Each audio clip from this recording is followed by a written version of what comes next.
гонењата во црквата не биле ни еден месец, ни една година, ни 10 години, туку цели 3 векови.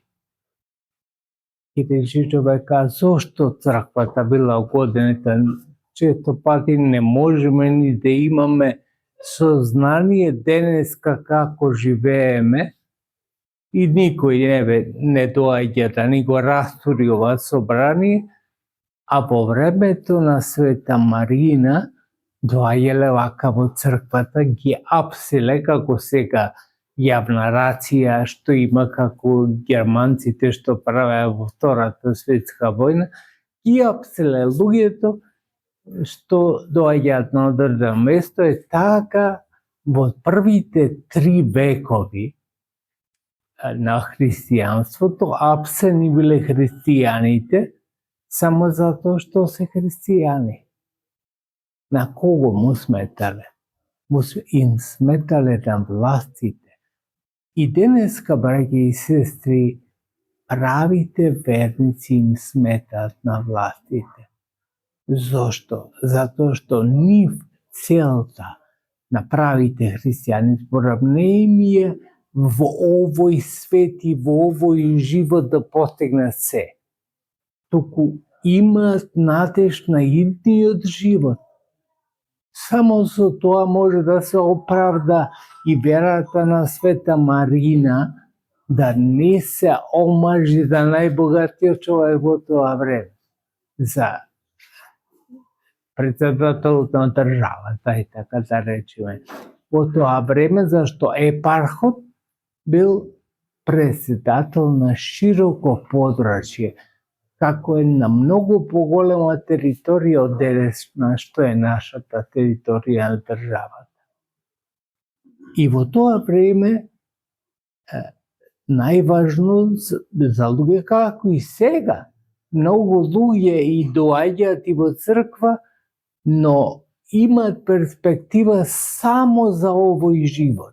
Подобро да им биде тука, здравие да имаат тука, а малку желба имаат за идниот живот, односно за вечноста.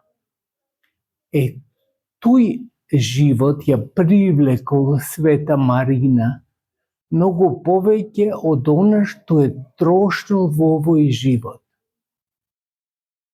Има еден професор кој многу оригинално го представи животот во овој свет. Тој вели како една пирамида е животот во овој свет. На најдолниот спрат се луѓето и најширокиот. Пирамидата, знаете, има врв и е најширока долу на основата, а најтесна горе, затоа што има само еден врв. Во најширокиот дел се тие луѓе што живеат секојдневица. Купи, продај, работи за секој ден и имаат еден светски живот. И најмногу бројни се тие луѓе. Во вториот дел на пирамидата, кој е малку поскратен од првиот, значи, и помалку луѓе и може да има во тој дел, се луѓето на културата, болниците, театрите, тие што сакат да представат едно ниво на културата. А на врвот на пирамидата, значи на точката на врвот, се поповите. Ама поповите кога се караат, сето се пренесува на сите други, на вториот и на првиот спрат. А тоа значи не поповите од една вера да се караат, туку поповите од различни религии да се расправат која вера е најважна, односно најбитна и најспасителна. Истото е ова, во тој натпревар се вклучуваат и политичарите. Сакаат барем ги тргаат за нозе поповите и велат ние ќе ви го замениме местото. Затоа се и гонењата во црквата. Затоа што политиката често пати не сака вечност да има. Saka da ima ovde probiv i se slušao nekoj političar da bi izborila za večnost. Ne, ovde, da bi bide podobro. Така, во овој контекст на Света Марина сакам и тоа да ви го кажам.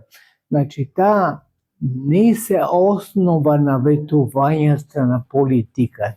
Политичар бил епархот кој ја барал за жена, а таа не прифатила. И тогаш, само затоа што била христијанка, ја мачале.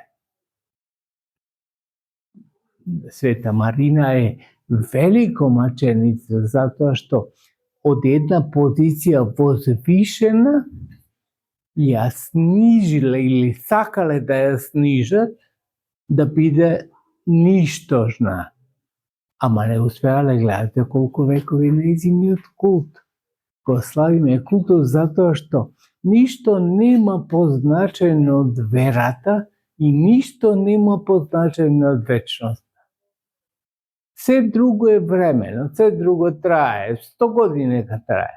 Често пати ја употребувам таа фраза. И ако не трае 100 години, ама и 100 години да трае, што е животот ако трае само 100 години? Ние сме жедни како Света Марина за вечноста. Вечноста ни е главна преокупација на верата наша. И она не го довршив сега поповите која вера е најважна и најбитна, а сето тоа има импликации на вториот и на првиот спрат. И затоа настануваат и војни. Војните во главном имат религиозен карактер. Земете сега војната во Израел, што се да води. Мислите таа дека е само световна војна? Не е, затоа што 5000 години назад земите се бореле израелците со палестинците. Зошто? Затоа што имале различна религија? Зошто друго би се бореле? Не се вклопуваат, значи едните со другите да сожителствуваат. И слушате, денеска вели Израел да се раселат палестинците од нивната територија. Само тоа е решение. Кој не ќе човек не прави, но е решение. Ама е неправедно решение, колку години, 5000 години живееле на таа земја и сега ајде расели. Ама се тоа би го зборувам само за да ви кажам колку е важна вечноста во секоја религија. Тоа не им годи на политиката не само во ова наше време. Не им годи на политичарите ниту во времето на Света Марина, затоа што тие сакаат да се грижиме само со главата свртени кон земјата, да работиме тука за пиперки, за тутунот. И тоа им е најдобро, не да кренеме главата, а човек. Значи, человек, со челото да биде кон вечноста горе, да гледа нагоре во вечноста. Затоа е човек. Тоа би го дава само религијата, ама ние сме православни христијани, не велиме било која религија, туку православното христијанство. Ни го дава православното христијанство и тоа треба да го чуваме поважно од зеницата на окото. Колку луѓе може слепи да бидат, ама со духовните очи, внатрешните очи, да гледат подобро отколку со телесните. Што значи ни телесните, кои се многу значени за човекот. Не се најважни, затоа што Господ ни дал да имаме духовни очи. Тие духовни очи ни се нешто што не можеме да го споредиме со нешто во овој свет. Да се здрави и живи милоста Божја и примерот на Света Марина да биде со сите вас, да ве чува, да ве храни во сите дни на вашиот живот.